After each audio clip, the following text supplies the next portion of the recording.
हैं और आप लोग हमारी बात सुन भी रहे हैं, तो ये स्पष्ट करना बहुत ज़रूरी है कि ऐसे बहुत से केसेस हुए हैं जिस पे ये पिक्चर बनी, जिसे हम एस्पिरेशन निमोनिया कहते हैं, और ये बहुत ही इन डेप्थ रिसर्च्ड फिल्म है and perhaps the most common cause of medical negligence through out the world.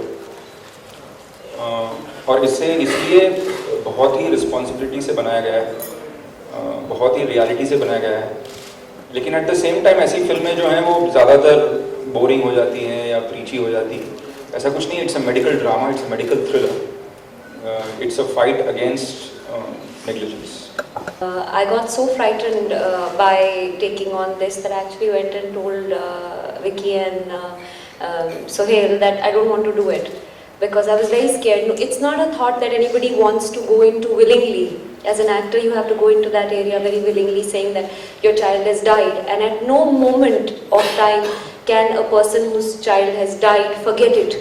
So as an actor, there was no moment in the film that I could forget it that my child has died. I couldn't say that, okay, let me have a cup of chai and I've forgotten that mera bachcha mar gaya. So it was very difficult to get into that space.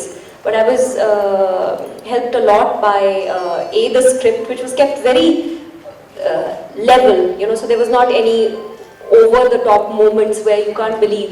And Sohail was great on set, great support, and it's a very well-written script, so it was very easy to do once I was on set.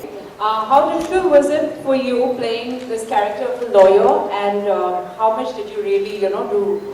What were the researches going on before getting the role? Yeah, actually, I've played a lawyer, an advocate, and this is the first time I'm playing it.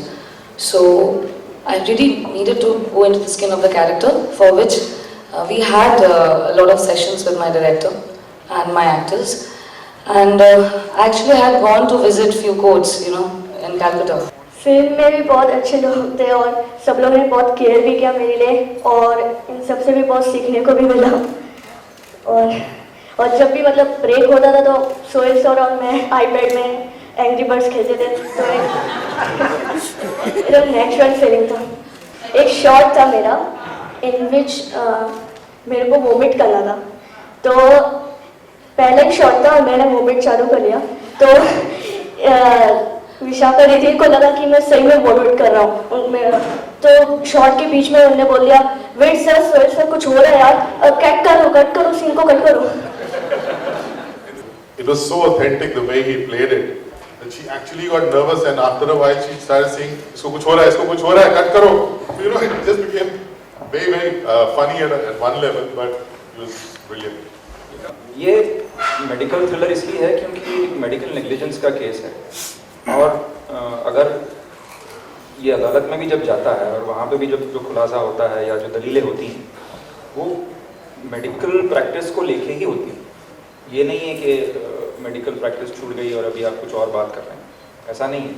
तो और आप believe नहीं करेंगे, अगर आप internet पे जाएं तो एक रियल केस है of an Indian person who has received the highest award by the Supreme Court of I think around 1 crore rupees in terms of medical negligence. That's for the first time Supreme Court has given that kind of compensation in a medical negligence case. So sometimes picture का काम ये भी होता है कि हम कहानी के साथ साथ कुछ ऐसी बातें भी कहें या कुछ ऐसी बातें भी करें जो लोगों की आंखें भी खोलें, क्योंकि ये एक ऐसे मेडिकल नेग्लिजेंस एक ऐसी चीज़ है जो हम सब अपने फैमिलीज़ में, अपने दोस्तों में, हम सबको एक ना एक किस्सा तो ऐसा पता ही होगा कि यार मेरे फ्रेंड के साथ या मेरे रिलेटिव के साथ ऐसा हुआ था या ऐसा हो गया था। हर हम सब के पास एक ना एक तो किस्सा है ही, लेकिन ये ऐसी चीज़ है कि इसके बारे में हम बात ही नहीं, क्योंकि हम लोग समझते हैं कि जो हो गया अब क्या करें, ये तो गलती हो गई।